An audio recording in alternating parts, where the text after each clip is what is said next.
Alors, bonsoir à tous. Bienvenue dans la maison de Dieu. Dieu est bon et nous avons passé un moment excellent dans l'adoration. Et ce soir, c'est l'une des rares fois où ça m'arrive où je ne savais pas ce que j'allais enseigner par avant vendredi. Je pensais devoir enseigner un truc, mais arrivé mercredi, c'était pas tranquille dans mon esprit. Donc, quand je suis pas tranquille dans mon esprit, je ne le fais pas. Et jeudi est arrivé, j'avais rien dans mon esprit. Et vendredi, j'ai eu la conviction dans mon esprit que je devais enseigner ça. Alors, ce que j'enseigne aujourd'hui, le titre de mon enseignement aujourd'hui, vous pouvez l'appeler comme vous voulez. Moi, je l'ai intitulé Dieu et l'homme. Mais sinon, on peut aussi l'appeler ce que Dieu dit. Non, dites avec moi, ce que Dieu veut. Ce que Dieu veut et ce que l'homme fait. Ce que Dieu veut et ce que l'homme fait. Donc le but de mon enseignement ce soir, c'est de vous montrer la dynamique de la volonté de Dieu. Comment l'homme et Dieu agissent ensemble pour accomplir sa volonté. Lisons ensemble Genèse 1, versets 26 à 28. Je vais lire dans la version Ostel-Wilde. Genèse 1, versets 26 à 28. Ensuite, on va lire Hébreux 10, versets 5 à 7. On va lire Genèse 1, versets 26 à 28, version Ostel-Wilde. Il dit, « Puis Dieu dit, faisons l'homme à notre image, selon notre ressemblance, qu'il domine sur les poissons de la mer, sur les oiseaux du ciel, sur tout le bétail, sur toute la terre, sur tout reptile qui rampe sur la terre. Et Dieu créa l'homme à son image. Il le créa à l'image de Dieu. Il les créa mâle et femelle. Mâle et femelle. Dites avec moi, mâle et femelle. Dites avec moi, mâle et femelle. Et Dieu les bénit et Dieu leur dit, croissez, multipliez, remplissez la terre et assujettissez-la et dominez sur les poissons de la mer, sur les oiseaux dans les cieux et sur tout animal qui se meut sur la terre. Amen. Allons-y maintenant dans Hébreux 10. Hébreux 10, versets 5 à 7. Hébreux 10, versets 5 à 7. Il dit, c'est pourquoi Christ, entrant dans le monde, dit, tu n'as voulu ni sacrifice, ni offrande, mais tu m'as formé un corps. Tu n'as agréé ni holocauste, ni sacrifice pour le péché. Alors il dit, voici, je viens. Dans le rouleau du livre, il est question de moi pour faire, ô Dieu, ta volonté. D'autres versions disent, voici, ô Dieu, je viens pour faire ta volonté. Dans le rouleau du livre, il est écrit au sujet de moi. Donc, ce que Dieu veut, c'est ce que l'homme fait. Regardez bien. Il y a certaines réalités, certaines choses que si nous ne les connaissons pas, nous n'allons pas pouvoir vivre la plénitude de ce que Dieu a prévu pour nous. Bien qu'on aime Dieu, il y a des choses que si on ne connaît pas, on ne va jamais expérimenter toute la plénitude de ce que Dieu a prévu pour nous. En réalité, il y a beaucoup de choses que Dieu a prévues pour nous que nous ne sommes pas en train de vivre. Pourquoi? Parce que nous ignorons ces choses-là. Parmi ces réalités,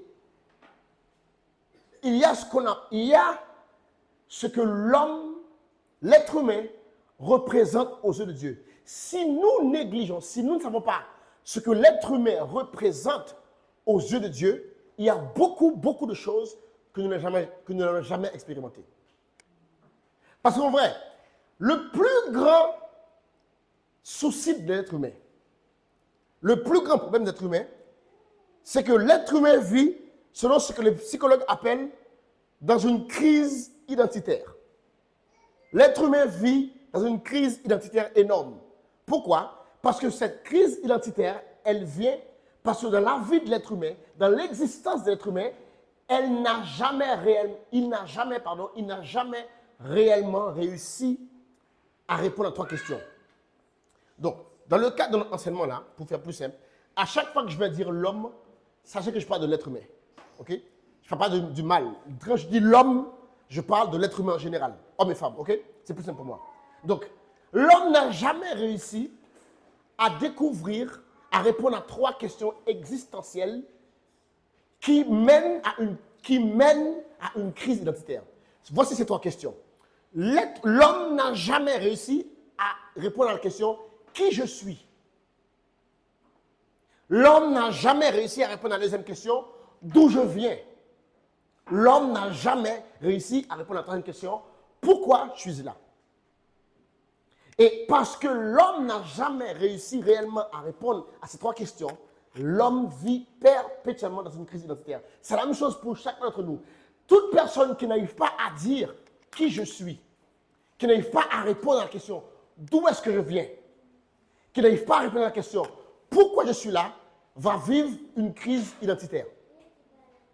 Parce que ces 3 questions-là dépendent de beaucoup de choses dans notre vie. Il y a beaucoup de choses que nous faisons dans la vie qui va dépendre de ces 3 questions-là. Voilà pourquoi l'impact de l'histoire est important. On a souvent dit aux afro-défendants que nous sommes descendants d'esclaves. Tu sais, dire à un être humain qui est descendant d'esclaves, ça veut dire, ça conditionne l'être humain. En vrai, nous les afro-descendants, on n'est pas descendants d'esclaves. On est descendants d'hommes et de femmes libres qu'on a rendus esclaves. On n'est pas... Mais on a dit au jeune afro qu'il est descendant d'esclaves. Donc, ça conditionne sa façon de voir la vie. Parce que si on te dit que tu es descendant de personnes qu'on a rendues esclaves, c'est autre chose. Mais on a dit que tu es descendant d'esclaves. Ça veut dire être en esclavage pour toi, c'est la norme. Parce que si tu ne sais pas d'où tu viens, tu ne pourras jamais savoir où tu dois aller. Et donc, l'être humain vit avec cette crise. Ne pas savoir qui nous sommes, a un gros impact dans ce que nous acceptons dans la vie. Ce que tu acceptes dans la vie dépend de ce que tu sais de qui tu es. Oui, si tu sais, regardez-moi, les enfants de la reine d'Angleterre, ils ne vont jamais accepter certaines choses, jamais de la vie. Les enfants, maintenant c'est le roi d'Angleterre, maintenant elle est morte la reine. Les enfants du roi d'Angleterre, il y a des choses qu'ils ne vont jamais accepter. Pourquoi? Parce qu'ils savent qu'ils sont enfants du roi. Il y a des choses qu'ils ne vont jamais tolérer dans leur vie. Même si on leur propose, ils ne vont jamais tolérer. Pourquoi? Parce qu'ils savent qui ils sont. Et quand tu sais qui tu es, il y a des choses, il y a des conditions que tu ne vas jamais tolérer. Il y a des choses qu'on te dit, il y a des choses qu'on t'offre, il y a des choses qu'on te soumet que tu ne vas jamais accepter. Pourquoi? Parce que tu sais qui tu es. Quand tu ne sais pas d'où tu viens, ça a un gros impact sur comment tu définis qui tu es. Si tu ne connais pas ton histoire, tu ne sais pas qui tu es en vrai. Et quand tu ne sais pas d'où tu tires ton origine, tu ne peux pas savoir en vrai pourquoi tu es là. Parce que c'est l'origine qui te donne le but. Si nous ne savons pas pourquoi nous sommes là, nous n'allons pas avoir un gros impact dans notre vie. Parce qu'on n'a pas ce qu'on appelle un but, un dessein. Sans dessein, l'être humain ne sera rien. Et la seule et l'unique façon, regardez bien, ce Macintosh, l'une des seules personnes qui peut vous dire exactement pourquoi il l'a créé et exactement tout ce qu'il peut faire, c'est celui qui a créé le Macintosh. Le créateur d'un objet est le seul qui peut dire pourquoi il a créé et comment l'utiliser. Voilà pourquoi, en général, lorsqu'on achète un gadget, peu importe ce qu'on achète, il y a ce qu'on appelle un manuel d'utilisation. C'est quoi ça? C'est ce que le créateur a prévu pour t'enseigner, pour t'informer sur comment est supposée fonctionner la chose. Parce que tu n'es pas supposé deviner comment fonctionne l'iPhone, tu n'es pas supposé deviner comment fonctionne le Mac, tu n'es pas supposé deviner comment fonctionne ton frigo, tu es supposé avoir lu le manuel. Et combien d'entre nous lisent le manuel? Personne dit le manuel. On lit, tu lis le manuel? Hey. Beaucoup d'entre nous, on achète quelque chose. Moi, je fais ça. On achète quelque chose. Tout ce qu'on veut, c'est le brancher. On veut le brancher. Nous, on veut le brancher. On ne veut pas lire le truc. Le truc est là. En général, le manuel, on le prend, on le met la PAM. Et nous, on le branche. Après, télécommande, tic, après, tic, oh, ça ne marche pas. Pourquoi ça ne marche pas? Parce que tu n'as pas lu. Tu n'as pas lu comment le faire fonctionner. Et ensuite, c'est ensuite que ça ne marche pas, qu'on a tout essayé, qu'on se dit, bon, je vais lire le livre. Maintenant, on prend le livre, on passe vite les pages pour savoir comment fonctionne le truc. Et c'est la même chose pour l'être humain. L'être humain, Dieu a créé l'être humain, mais en fait, il nous a donné la Bible pour nous dire comment on est supposé fonctionner. Mais nous, on fait tout un tas de trucs, on fonctionne à l'envers. L'être humain, c'est le seul être sur cette terre qui fonctionne à l'envers. L'homme fonctionne à l'envers sans jamais chercher à savoir quel est le réel but de ça. Et parfois, et ce qui est dommage, c'est que l'être humain s'est même identifié à des animaux. On était supposé dominer sur les animaux, mais l'être humain s'identifie à des animaux. L'homme descend du singe. Pourquoi? Miles Monroe disait, un truc qui est trop vrai. Miles Monroe disait, quand le but de quelque chose n'est pas connu, l'abus est inévitable. Si tu ne connais pas le but de quelque chose, tu vas inévitablement l'abuser. Quand tu ne connais pas le but du travail, tu vas abuser du travail. Quand tu ne connais pas le but d'une épouse, tu vas abuser de ton épouse. Quand tu ne connais pas le but de mari, tu vas abuser de ton mari. Quand tu ne connais pas le but de pasteur, tu vas abuser de ton pasteur. Parce que tant que tu ne connais pas le but d'une chose, l'abus est inévitable. Dr. Miles Monroe. Ce n'est pas possible que tu n'abuses pas quelque chose que tu ne connais pas. Voilà pourquoi on doit apprendre à connaître. Et il y a une question, c'est ça que je vais arriver ce soir, il y a une question qui fuse dans le monde spirituel, c'est, en fait, nous sommes le seul être qui n'est pas intéressé à cette question. Cette question, c'est qu'est-ce que l'homme? Dites avec moi, qu'est-ce que l'homme? Le monde spirituel entièrement, ils sont parfois subjugués pour voir comment Dieu traite l'homme, pour voir comment Dieu agit avec l'homme. Mais nous, on semble être le seul être à ne pas être au courant qu'il y a quelque chose de spécial chez nous. Dites avec moi, qu'est-ce que l'homme? Dites avec moi, qu'est-ce que l'homme? Regardez bien. La relation que Dieu a avec l'homme est parfois tout simplement incompréhensible. On ne peut pas comprendre parfois comment Dieu agit avec l'homme. En fait, lorsque Dieu a tout créé, avant de créer l'homme, Dieu a mis en place un système qu'on appelle la miséricorde. Pourquoi? C'est afin que si l'homme pêche, Dieu peut trouver un moyen pour rattraper la chose. Les anges n'ont jamais compris ça. Satan, lorsqu'il a péché, il n'a pas eu de miséricorde. Il a tout de suite été jugé. Tous les anges, tous les démons, quand ils ont péché, ils ont tout de suite été jugés. Mais voici l'homme, il pêche, Dieu ne le juge pas, Dieu trouve un moyen. Qu'est-ce que l'homme? Dites avec moi, qu'est-ce que l'homme? Regardez bien. Dieu Tout-Puissant, pour qui rien n'est impossible. Dites avec moi, rien n'est impossible. Maintenant, regardez-moi, s'il vous plaît. Est-ce que Dieu ne pouvait pas créer un autre être quand l'homme a péché? Est-ce que Dieu ne pouvait pas le faire? Non, parlez avec moi. Est-ce que Dieu ne pouvait pas le faire? Hein? Pourquoi il n'a pas fait? Pourquoi? Regarde, Satan s'est rebellé. Lucifer s'est rebellé. Qu'est-ce qui lui est arrivé? Il jugeait, sentence, même son domaine a été détruit et recréé. Voici l'être humain. Il fait Lucifer, connaissant une facette de Dieu, s'est dit, si j'arrive à faire que l'homme aussi il pêche, Dieu va le juger. Donc Lucifer s'est dit, tiens, je vais le pousser dans le péché. Il a été surpris de voir, lorsque l'homme pêche, Dieu n'a pas jugé. Qu'est-ce que l'homme? Regardez bien. Psaume 144, verset 1 à 4. Version Old-Wise. Psaume 144, verset 1 à 4. Psaume de David. Il dit, béni soit l'Éternel, mon rocher, qui dresse mes mains au combat, mes doigts à la bataille. Mon bienfaiteur et ma forteresse, ma haute retraite et mon libérateur. Mon bouclier est celui vers qui je me retire. C'est celui qui range mon peuple sous moi. L'Éternel. David pose une question. Qu'est-ce que l'homme? que l'homme que tu aies soin de lui? Le Fils de l'homme, que tu tiennes compte de lui.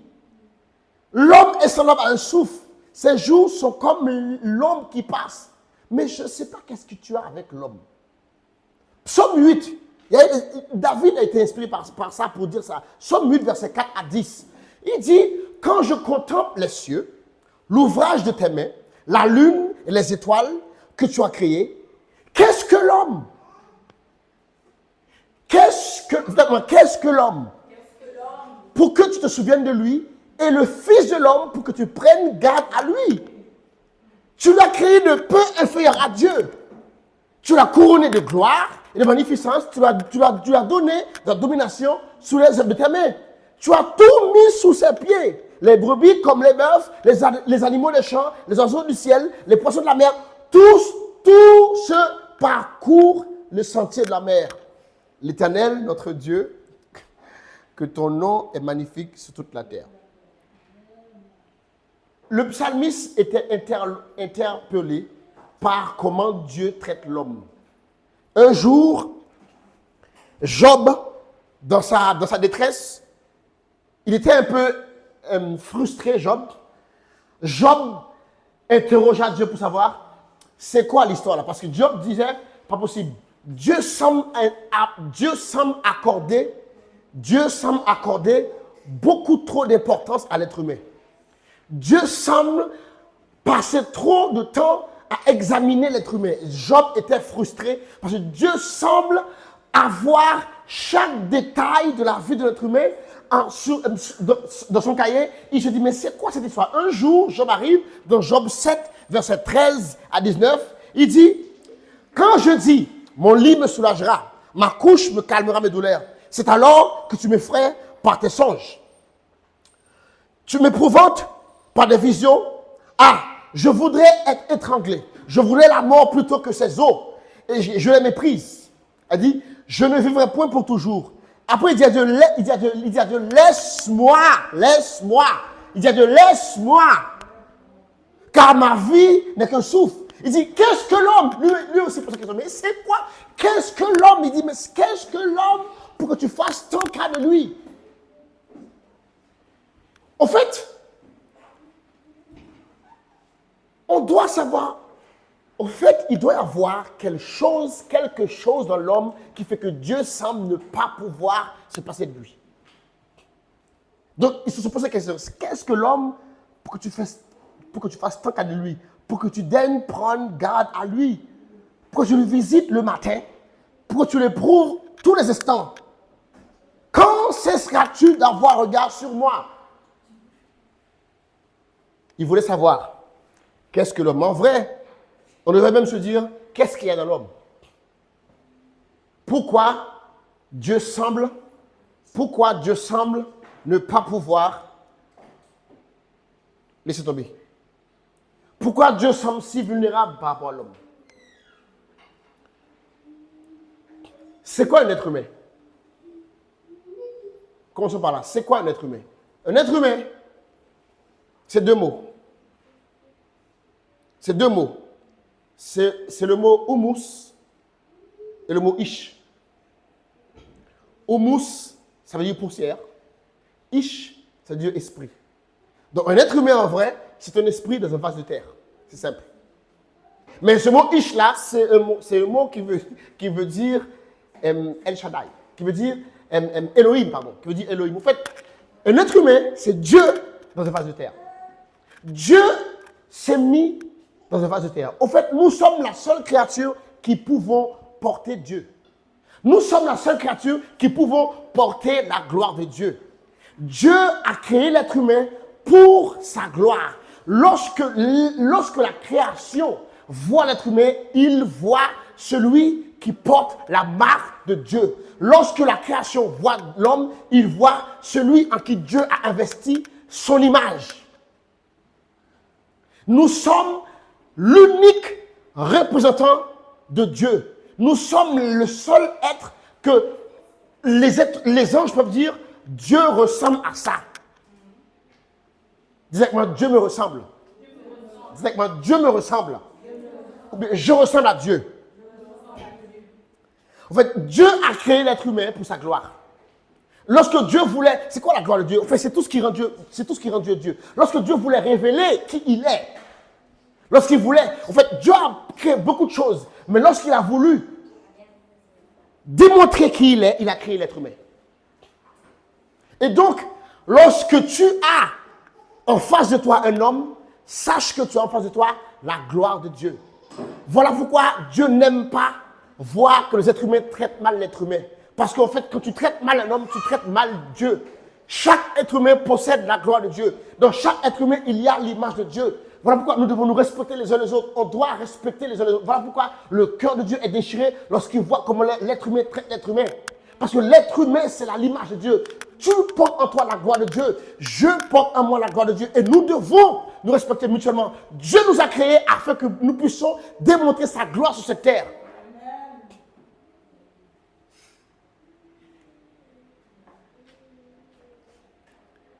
L'être humain, c'est un prince. C'est un prince. Lorsque Dieu a créé l'être humain, le but, c'est que l'être humain domine sur la terre. La terre, c'est un domaine. Dans le monde spirituel, chaque prince a un domaine. Et l'homme, son domaine, c'est la terre. Donc, dans l'esprit de Dieu, lorsqu'il a créé l'être humain, il a créé un prince. Voilà pourquoi nous pouvons, voilà pourquoi il ne nous a pas créé uniquement corps. Il nous a créé esprit, parce que nous pouvons avoir communion avec lui à tout moment, afin de pouvoir venir et impacter la terre. Qu'est-ce que l'homme? Pourquoi il semble, on dirait que Dieu ne peut pas faire sans l'homme. Parfois, on dirait que Dieu est vulnérable vis-à-vis de l'homme. Parfois, on dirait que Dieu ne peut pas faire, ne peut rien faire s'il n'y a pas un homme. Dans Jérémie, il dit, Dieu cherche un homme. Dieu cherche un homme. Dans tout ce que Dieu veut faire, il cherche un homme. Tout ce que Dieu va te donner, que tu auras, ça va venir à travers d'un homme. Et malheureusement, tout ce que le diable va te donner, va aussi venir à travers d'un homme. L'être humain, c'est l'être le plus important sur la surface de la terre. C'est l'être le plus important sur la surface de la terre. Sans être humain, la terre ne sert strictement à rien. Elle n'intéresse personne. Dieu a créé la terre pour que l'homme puisse dominer.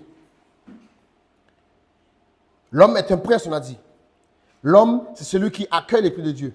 L'homme a été créé pour glorifier Dieu. L'homme a été créé pour fonctionner comme Dieu. Nous avons été créés pour fonctionner comme Dieu. Voilà pourquoi nous sommes la seule créature à qui Dieu a donné la capacité de parler. Parce que Dieu est un créateur. Donc Dieu a créé des créateurs. Et comment Dieu crée, c'est par la parole. Voilà pourquoi nous sommes la seule créature qui puissions parler. Si tu vois un animal parler, ce n'est pas un animal. C'est vrai. Le jour où tu vois un animal parler, c'est qu'un esprit a pris son contrôle. Non, les animaux ne parlent pas. Un arbre ne parle pas. Pourquoi? Parce que la parole, c'est de la puissance. La parole, c'est une capacité. Avec la parole, on crée. Et comme Dieu nous a créés à son image pour créer, donc Dieu nous a donné la capacité d'utiliser la parole. Et donc, quand on parle, on crée. Quand on parle, on exerce notre ressemblance à Dieu. Parler fait de nous un semblable à Dieu. Dieu crée en parlant, nous créons en parlant. Voilà pourquoi tu ne dois pas négliger ta parole. Tu ne dois pas négliger ce que tu dis. Amen. Est-ce que vous suivez? Ok. Lorsque Dieu vous introduit à un être humain, il vous introduit à 4 choses. Lorsque vous priez, écoutez-moi bien, lorsque vous priez et que vous demandez à Dieu de l'aide, et qu'il vous introduit à un être humain, il vous introduit à un pasteur, il vous introduit à un patron, il vous introduit à quiconque, mais à une personne, il vous introduit automatiquement à 4 choses. Ok? Numéro 1, lorsque Dieu t'introduit à un être humain, il t'introduit à de la sagesse. Chaque être humain a de la sagesse en lui. Donc, ce que tu ne sais pas, quelqu'un d'autre le sait. Donc, il ne faut pas... Moi, je plains les gens qui méprisent les autres. Il y a des gens qui méprisent tout le monde, mais ils ne savent pas qu'en fait, la personne que tu méprises, elle a une sagesse qui peut te sauver.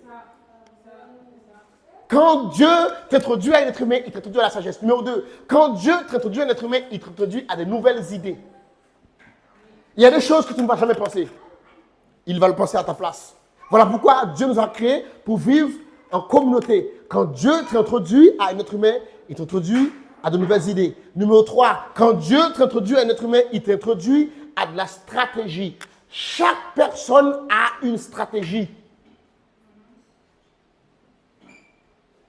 Voilà pourquoi c'est bon de s'asseoir ensemble lorsqu'on veut élaborer une bonne stratégie, lorsqu'un couple, une église, une famille, une entreprise veut élaborer une stratégie, qu'est-ce qu'ils font? Ils font ce qu'on appelle une réunion d'équipe.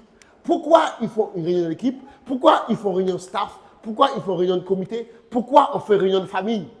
Pourquoi un homme et une femme s'assoient le soir et parlent? Pourquoi? Parce qu'une personne tout seule ne pourra jamais avoir la meilleure stratégie. Mais tout le monde ensemble, nous pouvons mettre en place une stratégie unique pour tout le monde. Numéro 4, lorsque Dieu t'introduit à un homme, il t'introduit à la capacité. Nous sommes tous capables de faire quelque chose. Et vous remarquez bien, Dieu ne nous a pas créés à faire tous la même chose. On a des capacités différentes. Ce que Man sait faire, je ne sais pas le faire. Ce que je sais faire, Ketura ne sait pas le faire. Ce que Ketura sait faire, je ne sais pas le faire. Et c'est pour ça que Dieu nous amène ensemble afin que nous puissions œuvrer ensemble. Avec moi, ensemble. Maintenant, regardez bien. Maintenant qu'on a vu qu'est-ce que l'homme, c'est important ça parce que nous devons comprendre que dans le plan de Dieu, l'être humain, c'est la pièce maîtresse. Dans le plan de Dieu, l'être humain est la pièce maîtresse. Dieu ne va rien faire sans un être humain. Dieu cherche un homme. Ok? Dieu cherche un homme. Dans tous les domaines, Dieu cherche un homme. Pourquoi ça? Je vais vous montrer. Psaume 115. Non, avant de Psaume 115, on va lire. Ésaïe 43, versets 6 à 7. Après, on va lire Psaume 115. Ésaïe 43, versets 6 à 7. Il dit, je dirai au septentrion, donne, et au midi, ne retiens point. Fais venir mes fils des pays lointains et mes filles des extrémités de la terre, de tout ce qui s'appelle de mon nom, que j'ai créé pour ma gloire, que j'ai formé, que j'ai fait. L'homme est au centre de la volonté de Dieu. Comprenez ça? L'homme est au centre de la volonté de Dieu. Pourquoi ça? Pourquoi ça? Parce qu'en fait, il y a une certaine dynamique qui s'est installée une fois après que Dieu ait créé l'homme. Avant, regardez bien, quand vous lisez l'histoire de la création, ok? Vous voyez, le premier jour, Dieu créa les grands luminaires, n'est-ce pas? Ensuite, il créa plein de choses. Il créa les eaux, il sépara les eaux avec les eaux, etc. Il créa les animaux, il créa les végétations, il créa tout. Lorsqu'il a fini de tout créer, il a créé tout seul. Lorsqu'il a fini de tout créer, il dit, faisons l'homme à notre image et à notre ressemblance. Une fois qu'il a créé l'homme, Dieu n'a plus jamais rien fait sans l'homme. Une fois que Dieu a créé l'homme, tout ce que Dieu fait, il le fait avec l'homme. Il a créé, regardez bien, il a créé l'homme. Ensuite, si vous regardez bien, dans Genèse 2, verset 19, je crois, Genèse 2, 19, oui, l'Éternel forma tous les animaux de la terre et des champs et les oiseaux du ciel. Il les fit venir à Adam pour voir comment il les nommerait. Dieu a tout créé, il a rien nommé. Parce qu'il avait décidé que à partir de maintenant, je vais tout faire avec lui. Donc il a créé, il a dit Adam, tu nommes. Et nous avons vu ce principe. Fait que Dieu, en créant l'homme, il a créé un partenaire d'œuvre. Avec l'homme, Dieu a décidé, avec l'homme, je vais œuvrer sur cette terre. Donc, on arrive à Psaume 115, il dit, Psaume 115, verset combien? Psaume 115, verset 16. Il dit, les cieux sont le ciel de l'Éternel. Ça veut dire, le monde spirituel n'est pas à toi, n'est pas à vous et moi. Vous et moi, nous n'allons jamais dominer le monde spirituel. Les cieux sont le ciel de l'Éternel. Mais la terre, il a donné à qui? Au Fils de l'homme. Ça veut dire, ici, ça va toujours être le domaine de l'homme. Et donc, Dieu, lorsqu'il a créé l'homme, il a créé un partenaire. Dieu, lorsqu'il a créé l'homme, il a créé un être avec qui il va œuvrer. Et donc, tout ce que Dieu fait sur cette terre, il le fait au travers d'un homme. C'est pour ça que Dieu semble être si vulnérable. Regardez bien. À chaque fois que Dieu voulait intervenir, je vous lis des choses. À chaque fois que Dieu voulait intervenir sur cette terre, il l'a fait au travers d'un homme. 1 Samuel 13, verset 14.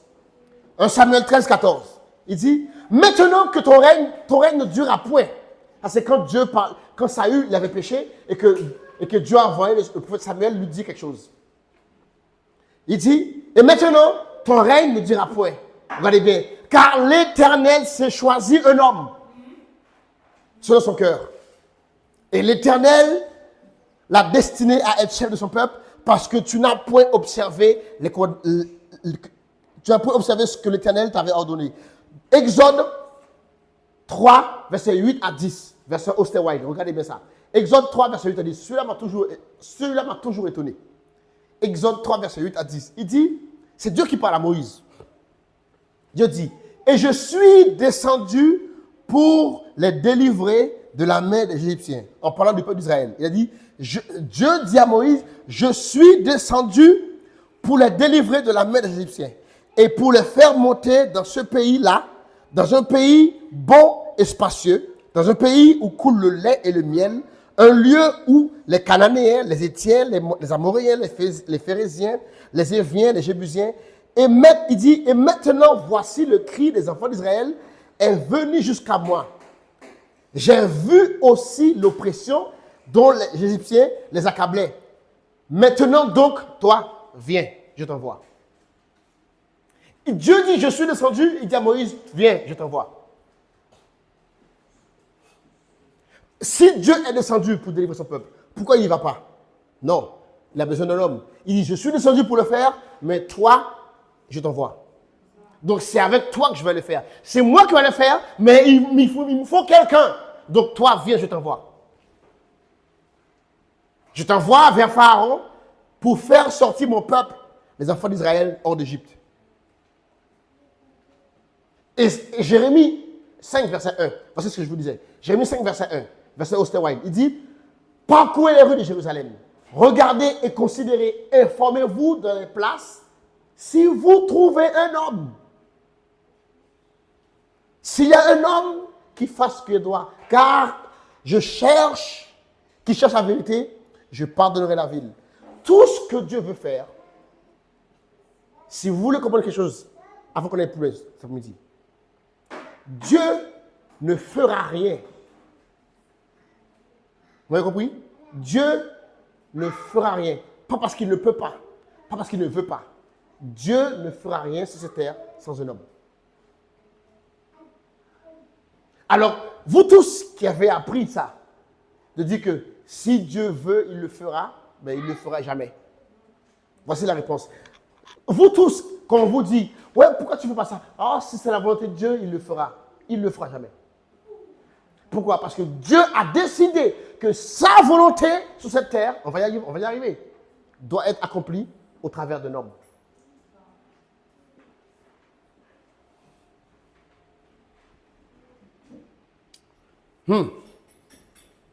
Regardez bien.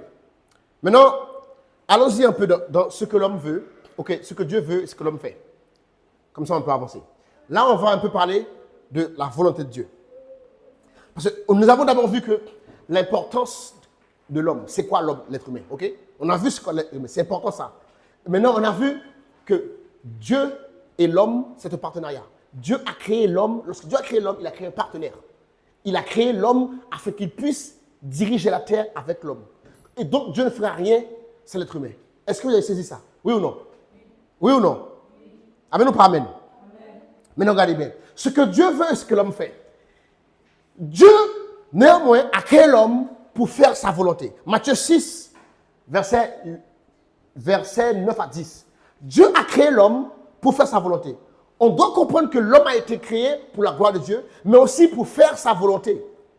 Dieu n'étant pas arbitraire, Dieu va toujours laisser le libre arbitre à l'homme. Mais Dieu veut que sa volonté soit faite sur cette terre. Regardez, Matthieu 6, verset 9 à 10, il dit, Voici donc comment vous devez prier.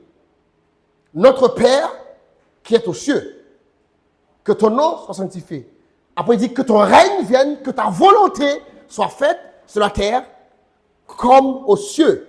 Mais Dieu ne va jamais imposer sa volonté sur cette terre. J'ai lu un peu dans ma Bible. Ok? Je ne prétends pas connaître toute la Bible, mais j'ai lu un peu dans ma Bible. J'ai trouvé que trois fois où Dieu a fait ce qu'il voulait, malgré l'homme n'était pas d'accord. La première fois, c'était à la tour de Babel. À la tour de Babel, il a dit, viens, on mélange en langue, parce que sinon, ils vont faire ce qu'ils veulent. Et je vais vous expliquer pourquoi tout à l'heure. Pourquoi Dieu a fait ça. Numéro 2, c'est quand Nebuchadnezzar, tout à l'heure on va lire l'histoire, c'est quand Nebuchadnezzar, il voulait faire le show, Dieu lui a dit, je t'inflige ça pour que tu comprennes que c'est moi le boss. Ok? Pour que tu comprennes que c'est moi le boss. Dieu, il ne fait pas ce qu'il veut tout le temps, bien qu'il peut le faire. Maintenant, regardez bien. Allons un peu selon, dans la volonté de Dieu. Qu'est-ce que la volonté de Dieu? Ok. Qu'est-ce que la volonté de Dieu? Avant ça, avant qu'on arrive là, comprenez un truc. Vous savez que Dieu a donné à l'être humain la capacité de manipuler ce qu'il y a dans le ciel. Vous savez que sur terre, l'être humain peut manipuler ce qui se passe au ciel. Parce que Jésus leur a dit dans Matthieu 18, verset 18, il leur a dit, tout ce que vous lirez sur la terre soit liré dans le ciel. Et tout ce que vous déliez sur terre, il n'a pas dit, nous on a tendance à dire que le monde spirituel contrôle la terre. Ce n'est pas totalement vrai. Ça arrive aux gens qui sont ignorants. En fait, le monde spirituel contrôle la vie des gens qui sont ignorants. Mais en vrai, Dieu nous a créés afin qu'on contrôle ce qui se passe dans le monde spirituel.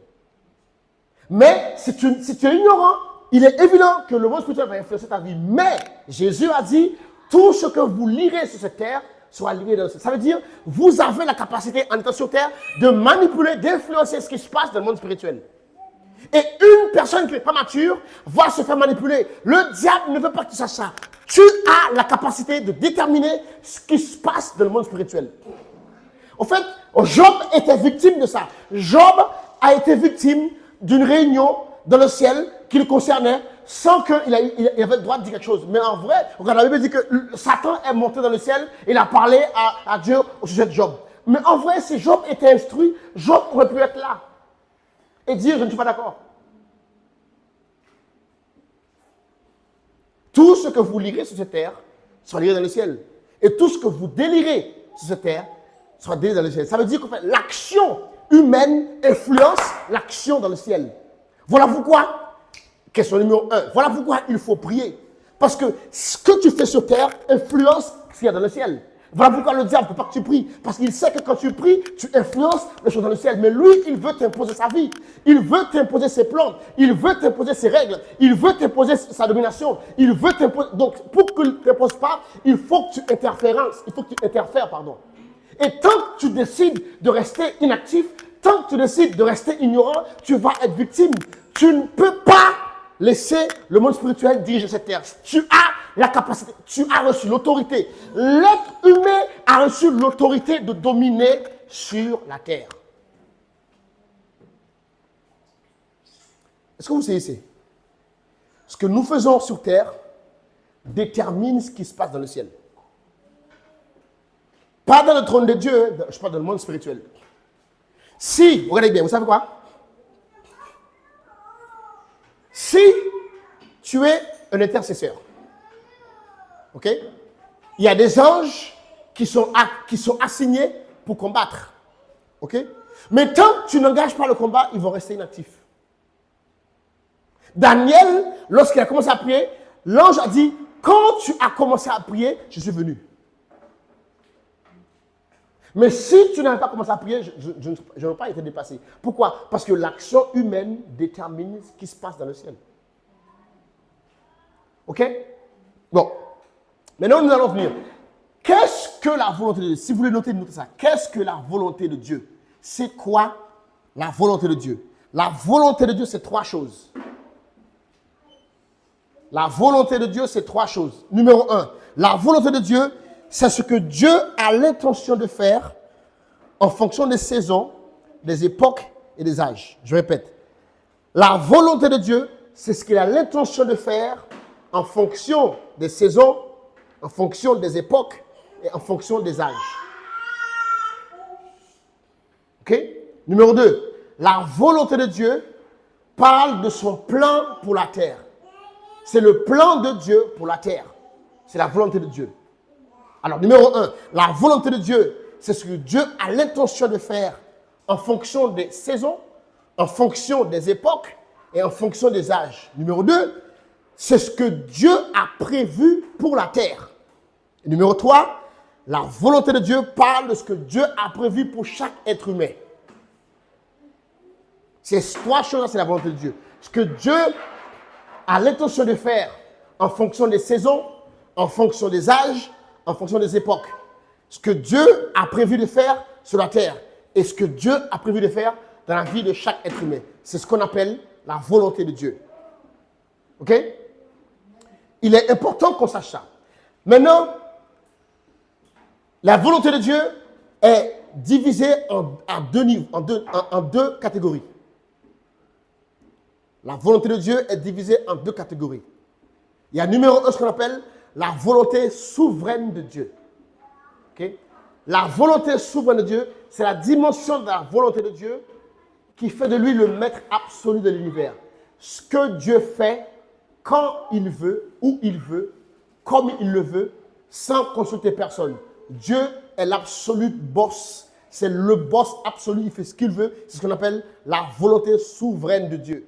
Et dans notre histoire, on le voyait dans Daniel 4, verset 17. Il dit, cette sentence est un décret de ceux qui veillent.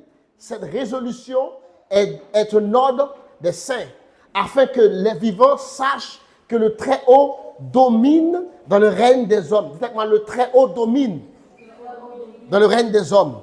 Il le donne à qui il le plaît. Il élève qui il veut, il abaisse qui il veut. C'est ce qu'on appelle la volonté souveraine de Dieu. C'est ce qui fait de Dieu le maître suprême de l'univers. Il y a une dimension de Dieu qui fait que Dieu fait ce qu'il veut tout le temps. OK? Et cette dimension-là, en fait, regardez bien, Job 9, verset 11 à 12, il dit, « Voici, il passe près de moi, je ne le vois pas. Il s'en va, je ne l'aperçois pas. S'il élève, qui s'y opposera? Qui lui dira, que fais-tu? Dieu fait ce qu'il veut. Dites-moi, Dieu fait ce qu'il veut.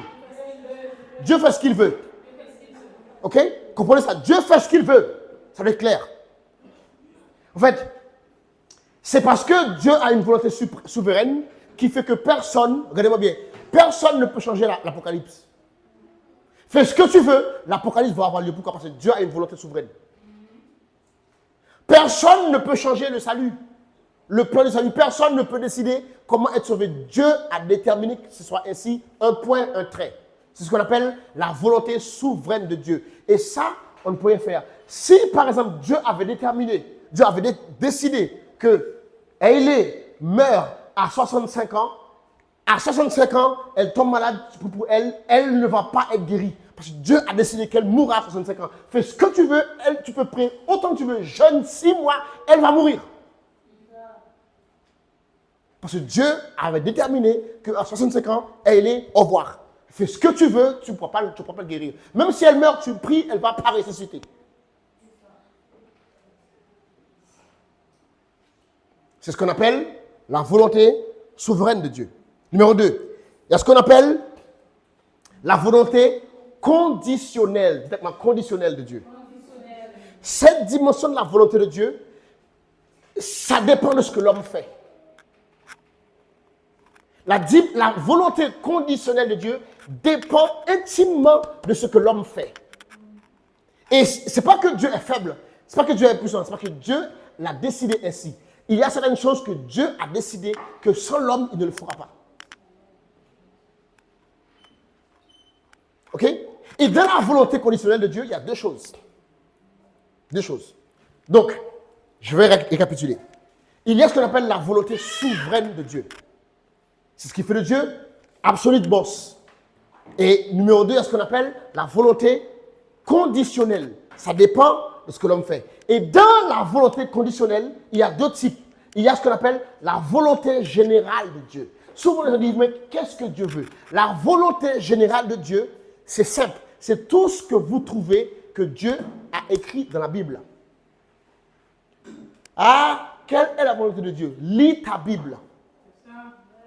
La volonté générale de Dieu se trouve dans la Bible. Ce que Dieu veut pour la guérison, ce que Dieu veut pour les finances, ce que Dieu veut pour la santé, ce que Dieu veut pour la famille, ce que Dieu veut pour le mariage. Ce que Dieu...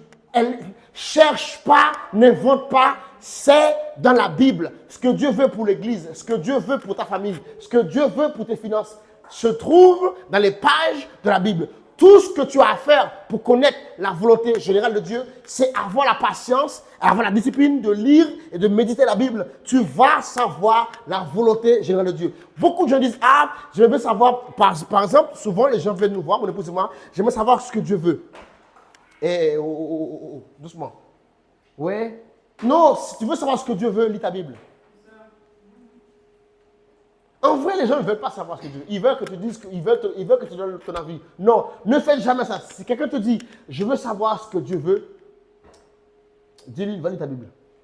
En général, la personne ne veut pas ce que Dieu veut. Elle veut autre chose. Non. La majeure partie de la volonté de Dieu, ce qu'on appelle la volonté générale de Dieu, se trouve dans la Bible. Et en vrai, l'exécution de cette volonté de Dieu dépend de ta volonté de chercher. Cette volonté de Dieu ne va jamais... Regardez bien. Une personne qui est pauvre, est-ce que c'est Dieu qui veut? On nous a enseigné ça. Oh Dieu. Ce n'est pas Dieu qui veut. Pourquoi tu es pauvre? Parce que tu ne cherches pas à savoir. Donc, Dieu veut que tu sois riche, mais toi, tu es pauvre. Pourquoi? Parce que tu ne cherches pas à savoir. Et il me dit, ce que Dieu veut, c'est que tout homme soit sauvé. Mais est-ce que tout le monde est sauvé? Non, parce qu'il y en a qui choisissent de ne pas être sauvés. Dieu le veut, mais c'est pas ce qui se passe. Pourquoi? Parce que tout homme ne veut pas être sauvé. Dieu veut, la Bible dit dans 1 Jean, dans 3 Jean 1, 2, bien-aimé, je souhaite que tu prospères à tous égards et sois en bonne santé. Donc c'est ce que Dieu veut. Dieu veut que tu prospères, oui ou non? Et que tu, à tous égards, ça veut dire que dans tous les niveaux que tu prospères et que tu sois en bonne santé. Est-ce que Dieu veut que tu sois guéri? Oui, à tous égards. Et comme prospère l'état de ton âme, c'est ce que Dieu veut. Mais qu'est-ce que tu as toi? Est-ce que tu prospères? Non. Est-ce que tu es guéri? Parfois non. Pourquoi? Parce que tu n'as pas cherché à savoir. La Bible dit que Dieu prend plaisir à la prospérité de ses serviteurs. La Bible dit qu'il sait, Dieu, par ses maîtrisures, nous avons été guéris. Tout ça, ce sont des promesses que Dieu a faites. Il nous révèle sa volonté. Et nous, on ne le vit pas. Pourquoi? Pas parce que Dieu ne le fait pas. Et souvent on dit, ah, c'est Dieu veut. Vous savez quoi? Je vais dire quelque chose qui semble contredire ce que je viens de dire, mais je vais le dire quand même. Vous savez? Nous avons un corps physique. Ok? Le corps physique est soumis, malheureusement, à la maladie. Mais je ne pense pas, je ne crois pas que toute personne sur Terre meurt de maladie. Je pense qu'on devrait tous. Je pense que la mort naturelle, c'est un moyen que Dieu a prévu pour tout le monde. Certains vont mourir de maladie, oui. Certains d'accidents, oui. Mais nous avons cette tendance systématiquement à dire aux gens que Dieu ne veut pas guérir un tel. Pour justifier le fait qu'on n'a pas de puissance. On a cette tendance à systématiquement dire, oh, c'est la volonté de Dieu. Dieu. Non, parfois c'est l'ignorance. Mon épouse et moi, on a un exemple clair de l'ignorance. On a perdu un enfant, on nous a dit, ouais, Dieu a pris. Ce n'est pas Dieu qui a pris. Je sais avec assurance que Dieu ne voulait pas prendre. Non, Dieu ne voulait pas prendre. On a été ignorant, on s'est fait avoir. Et ce n'est pas la volonté de Dieu. Mais parfois, la volonté de Dieu n'est pas exécutée sur terre. Pourquoi? Parce que l'être humain reste dans l'ignorance. On ne cherche pas à savoir. Et donc, on attribue tout ce que le diable fait à la volonté de Dieu. Non! Dieu n'est pas aussi méchant. Il y a ce qu'on appelle la volonté générale de Dieu est écrite dans la Bible. Tout ce que tu dois faire, c'est de chercher à connaître. Numéro 2, il y a ce qu'on appelle la volonté spécifique de Dieu. Celui-là, il est plus délicat. La volonté spécifique de Dieu n'est pas nécessairement écrite dans la Bible. Tu ne vas pas le trouver noir sur blanc. Genre, en fait, je n'ai jamais trouvé dans la Bible, Mackenson commence une église. Non. Je n'ai pas trouvé dans la Bible, Mackenson. Non, ce n'est pas écrit dans la Bible. Mais comment on sait que c'est Dieu? Tu n'as jamais lu dans la Bible certaines choses que tu fais. Comment tu sais que c'est Dieu? Parce qu'en fait, cette dimension de la volonté de Dieu dépend d'une relation intime avec le Saint-Esprit. Beaucoup de gens, ils ne sachent pas ce que Dieu veut parce qu'ils ne se relationnent pas avec le Saint-Esprit. Tu ne vas jamais savoir ce que Dieu veut spécifiquement pour ta vie. Par exemple, quelqu'un te dit, ouais, j'aime un tel, mais est-ce que c'est lui? C'est pas moi qui va te dire ça. Oh. Est-ce que moi je suis Dieu? Ouais, comment on sait? Cette question revient tout. Mon épouse et moi, on s'est mis dans le coaching pour les couples. Mais cette question revient souvent. Comment on sait que c'est lui? Est-ce que je suis Dieu? Oui. Vous savez, il y a des histoires. Ce n'est uniquement toi qui vas le savoir. La Bible dit, vous avez dit, tes oreilles entendront, Ésaïe 30, verset 21. Tes oreilles entendront une voix derrière toi, te disant, voici la voix. Le Saint-Esprit va te dire, la Bible de Jérémie, qu'il n'est pas à l'homme qui marche de dire, je ne sais pas. Ce n'est pas à toi de dire, je ne sais pas. Le Saint-Esprit est là pour ça. Mais tu ne peux pas connaître la volonté spécifique de Dieu si tu ne te relationnes pas avec le Saint-Esprit. David disait, est-ce que j'y vais, Seigneur? Oui, vas-y. Est-ce que j'y vais? Nous, on fait tout sans jamais considérer Dieu. Après, on dit, ouais, est-ce que... Non. Comment on fait pour connaître la volonté spécifique de Dieu? 3 choses. Simple, c'est simple. Numéro 1, par la prière. Prie. Il y a des gens, ils ne prient pour rien. Ils font, après, ils regardent. Vous savez quoi? Laissez-moi vous dire quelque chose. Dieu n'est pas dérangé à ce que tu planifies. Dieu n'est pas dérangé à ce que tu commences des choses. Ça ne dérange pas Dieu. Dieu n'est pas dérangé à ce que tu aies des projets. Mais fais ça. Même si tu as un projet et que tu crois qu'il est bon et que tu es persuadé que ça va marcher, rien ne t'empêche de prier quand même. Rien ne t'empêche de prier quand même. Demander à Dieu quand même. Demande comment à Dieu sur la vie. Tu commences un projet. Même si il t'a l'air bien, demande comment Dieu sur la vie. Dis Seigneur, j'ai commencé. Moi, j'ai fait ça dernièrement. J'ai commencé un truc là. J'ai dit Seigneur, en fait, j'ai commencé ça. Hein. Dis-moi quand même ce que tu penses. Oui, parce qu'en fait, moi, je ne suis pas mon patron. Je dis Seigneur, tu sais que j'ai commencé cette histoire de truc là. Moi, je pense que c'est une bonne idée. Je dis comme ça, j'étais assis. Je pense que c'est une bonne idée. Parce que tu m'as donné des idées, tu m'as donné une intelligence, je peux créer des choses. Donc, je pense que c'est une bonne chose que je fasse ça. Mais dis-moi ton avis. Oui. Ça te coûte quoi? Ça te coûte rien. Et s'il te dit arrête, ben tu arrêtes. Oui, il ne m'a pas dit arrête. Hein. Il ne m'a pas dit arrête. Au contraire, j'ai encore la conviction dans mon cœur. Pourquoi? Parce que tu considères Dieu. Un jour, j'ai demandé à Dieu un truc, avec ma femme, j'ai demandé à Dieu un truc, jusqu'à maintenant, Dieu ne m'a rien dit. C'est comme si j'avais même pas posé de question. Quand c'est comme ça, tu sais très bien que Dieu ne veut pas.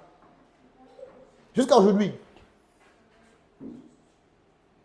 Mais il faut prendre l'habitude de demander. Souvent, les gens disent, oh, mais j'ai demandé, il n'a pas répondu. Tu n'as pas voulu écouter.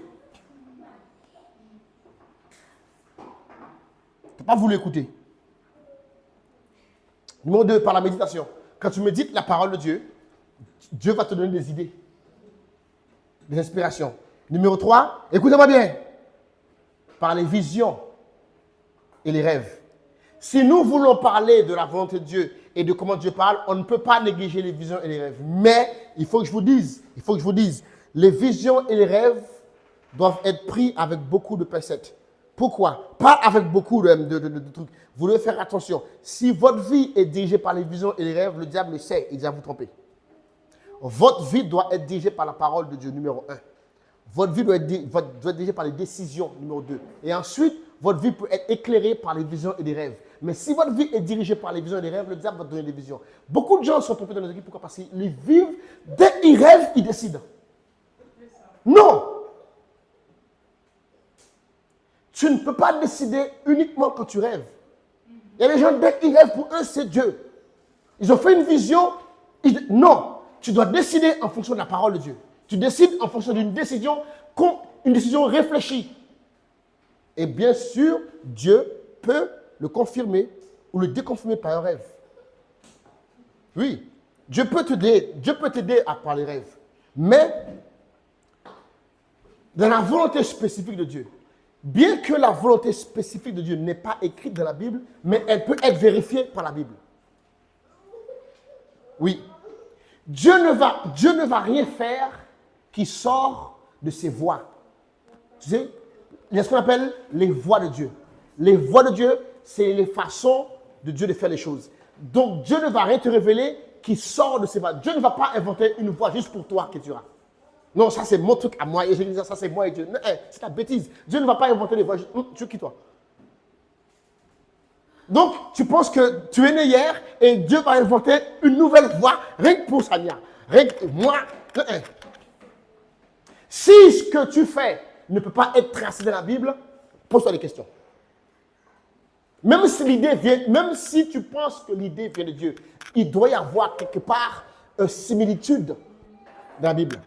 Parce que les voies de Dieu ne changent pas. Donc, si tu as une idée, si tu as reçu une instruction et que tu vois, il diffère des voies de Dieu, ce n'est pas Dieu qui te l'a dit. Même si ce n'est pas écrit dans la Bible, il doit emprunter les voies de Dieu. Il doit respecter les principes de Dieu. Il doit respecter les valeurs de Dieu. Dieu ne peut pas te dire, va rencontrer un influenceur un païen et... C'est pas Dieu. C'est pas Dieu. C'est pas Dieu. Tu es chrétien, Dieu ne va jamais te dire, ouais, va en boîte de nuit. Non, Dieu m'a envoyé là-bas pour évangéliser. Non. Oui, ouais. Non. Surtout si tu étais accro à la boîte de nuit. En fait, vous savez quoi? Ça aurait pu être un cas. Si une personne n'avait jamais mis les pieds dans une boîte de nuit, comme moi, je n'ai jamais mis mes pieds dans une boîte de nuit, et Dieu me dit, va dans une boîte de nuit, ça peut paraître normal. Mais toi, tous les week-ends, tu étais, oui, Dieu t'envoie. Non, c'est pas vrai. c'est pas vrai. C'est pas vrai. La volonté de Dieu ne va jamais contredire ses voies. La volonté de Dieu ne va jamais contredire ses voies. Si tu vois que ça outrepasse ses voies, oublie. Maintenant, regardez bien. On va terminer quand même. Il faut qu'on termine, non? Oui ou non? On va terminer. Comment on fait la volonté de Dieu?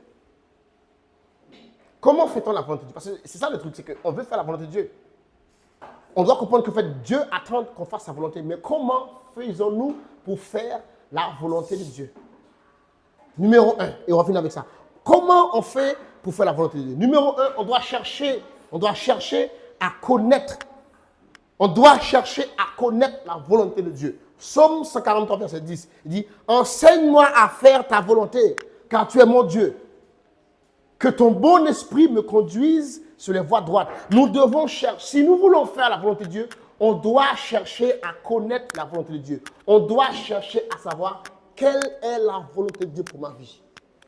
Si tu ne cherches pas à savoir la volonté de Dieu, tu ne pourras jamais faire la volonté de Dieu. Donc, les gens qui disent, moi je fais la volonté de Dieu et tu ne cherches jamais à savoir c'est quoi, tu es menteur. Tu dois chercher à savoir quelle est la volonté de Dieu. Et une fois que tu sais, voici le numéro 2, le plus important, tu dois te soumettre à la volonté de Dieu. Dites-moi, soumettre à la volonté de Dieu. C'est quoi ça, soumettre à la volonté de Dieu? Regardez bien. Luc 22, versets 40 à 42, c'est Jésus qui parlait. Jésus, il disait, lorsqu'il fut arrivé dans ces lieux, il leur dit, priez, afin que vous ne tombiez pas en tentation. Puis, il s'éloigna d'eux, à la distance d'environ un jet de pierre. S'étant mis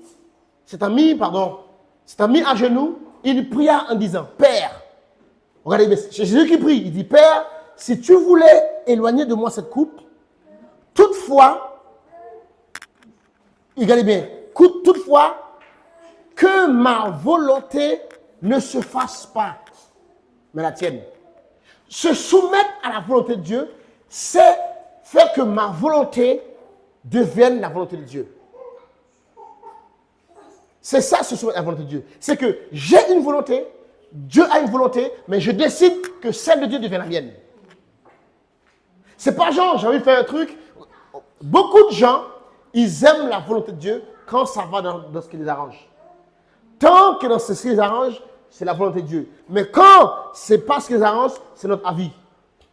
Beaucoup de gens disent, ouais, c'est ton opinion. Non, c'est pas mon opinion, c'est la volonté de Dieu. Mais toi, tu ne peux pas te soumettre à la volonté de Dieu. Donc pour toi, dès que la volonté de Dieu va avec ta volonté, tu es soumis. C'est pas vrai, tu es rebelle. Parce que quand ça va contre ta volonté, tu dis c'est ton avis. Ouais, chacun son interprétation, chacun son point de vue. Beaucoup de gens, ils cherchent des points de vue. Non, c'est pas ton point de vue. C'est pas mon point de vue. Ne pas coucher avant le mariage, ce n'est pas mon point de vue. C'est ce que Dieu dit. Mais toi, tu ne peux pas le faire. Donc tu dis c'est un point de vue. Ne pas voler, ne pas tricher dans les affaires, ce n'est pas mon point de vue. Non. Femmes, soyez soumises à vos maris, ce n'est pas en fonction de l'interprétation. Non. C'est ce que Dieu veut. Marie, aimez vos épouses comme Christ a aimé l'Église. Ce n'est pas juste une interprétation philosophique de Paul. Non, c'est ce que Dieu veut. Mais souvent, quand on ne veut pas être soumis à la volonté de Dieu, on dit c'est une interprétation, chacun a son interprétation, chacun a sa vérité. Non, il n'y a pas ma vérité, il n'y a pas ta vérité, il y a la vérité de Dieu. Arrêtons avec ça.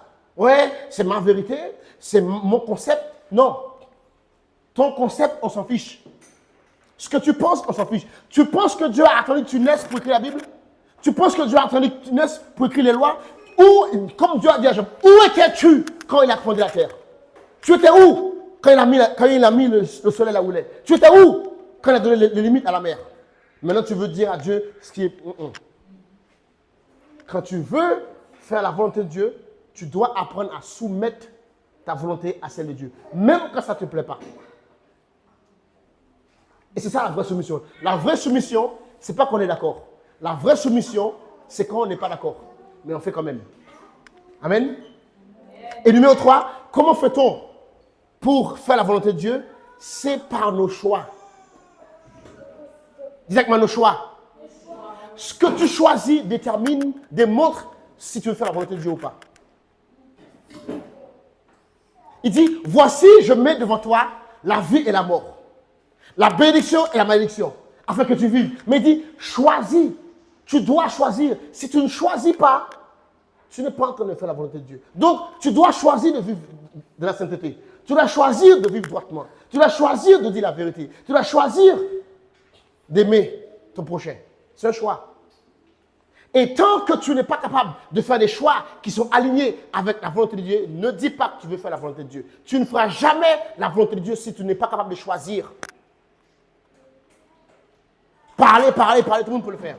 J'aime Dieu, beaucoup de gens aiment Dieu.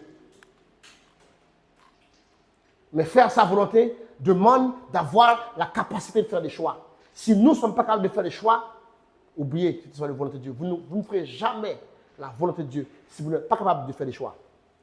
Et ça veut dire aussi faire des choix qui vont à l'encontre de ce que je veux. Ce que Dieu veut, ce que l'homme fait.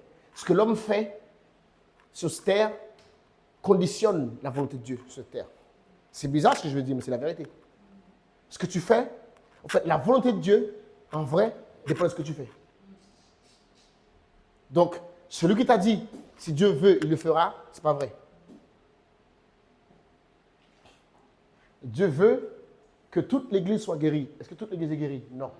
Ah, si Dieu était puissant, pourquoi il y a tous ces enfants qui meurent sur cette terre? Parce qu'il y a des gens méchants qui ne veulent pas qu'ils mangent.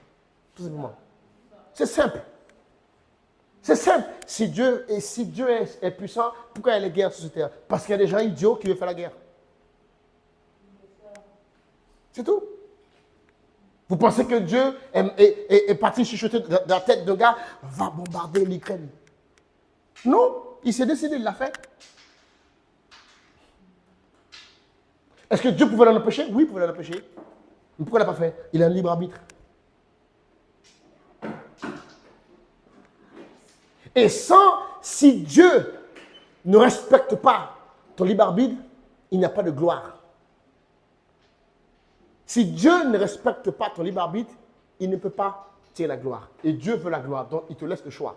Donc si tu veux que la volonté, quand tu pries, que ton règne vienne et que ta volonté soit faite sur la terre comme au ciel, tu dois être conscient qu'il y a une participation de ta part qui est requise pour que ça marche. Et l'Église est là afin que la volonté de Dieu soit faite sur la terre. Et nous devons chercher tous à savoir quelle est la volonté de Dieu. Numéro 2, nous soumettre à la volonté de Dieu. Numéro 3, agir en fonction de ce que nous avons cru. Que Dieu vous bénisse. Alléluia. Gloire à Dieu. Hello, thank you for watching this video. Hope this message bless you. N'hésitez pas à partager cette vidéo avec vos proches et on vous donne Dimanche prochain, 17h30 au Bourget. every Sunday at 5:30 in Bourget. 17h30 au Bourget.